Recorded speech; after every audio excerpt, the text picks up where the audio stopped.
They're changing my voice. Now, obviously, romantic justice comes from God. But when it comes into this world, it starts with me. Think about this very carefully. There's a thin line between an attractive female who has sex with a little child dressed like a devil because she believes she enjoys it. Her brain is telling her, hey, you enjoy that, and she believes that it resonates with her inner being, or she just enjoys it or whatever. And an attractive female who rejects me because she believes that she would enjoy dating someone else more.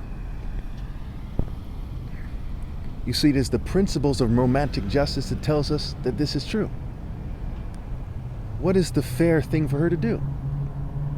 The fair thing for her to do is to do what is fair and just and right and good, what have you. And that is not doing something that she enjoys over something that is right. And it has many forms. She might enjoy killing people. She might enjoy working for an evil corporation because she feels important. Whatever it is. She might accept the boundaries of wickedness. She might enjoy in her mind a long wicked life more than a short righteous life. It might seem more worthwhile, but the principles of justice must also be applied when it comes to romance. It is impossible to serve God while being on the other side of the argument on this issue.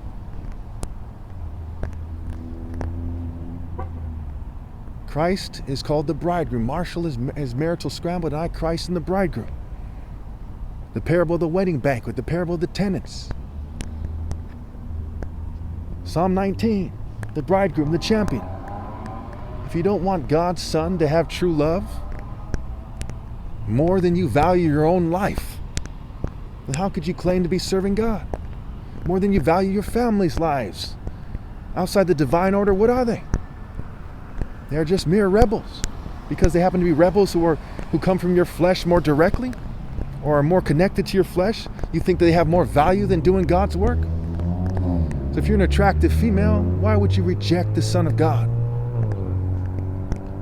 And if you really feel that you must, why wouldn't you be scrambling to obey God through me and to be testifying that attractive women should be submitting to obey God through me to protect them from the injustice of the world? So as we look at this situation, we see the failure of people to behave in a way that is fair and just and right. It screams that people should try to correct them, right? Luke 17:3. If your brother sins, rebuke him. If he repents, forgive him. If attractive women collectively sin, rebuke them. Tell them, what are you doing? It's sad that it's come to this, but we must rebuke you and insist that you submit to the Son of God. You're people twisting the idea of faith. They try to make it seem like everyone's part of the body of Christ and that there's no righteous order or no moral order magically. But there is a moral order. There is an order of righteousness.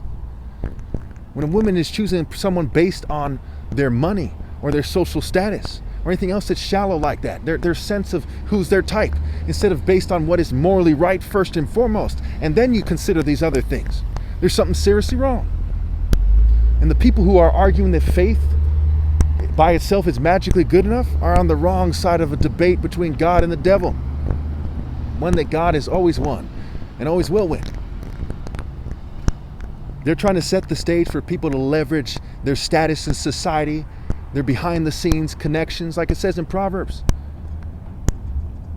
The wicked give bribes and they accept bribes in secret to pervert the course of justice. It's called perverting the course of justice for a reason.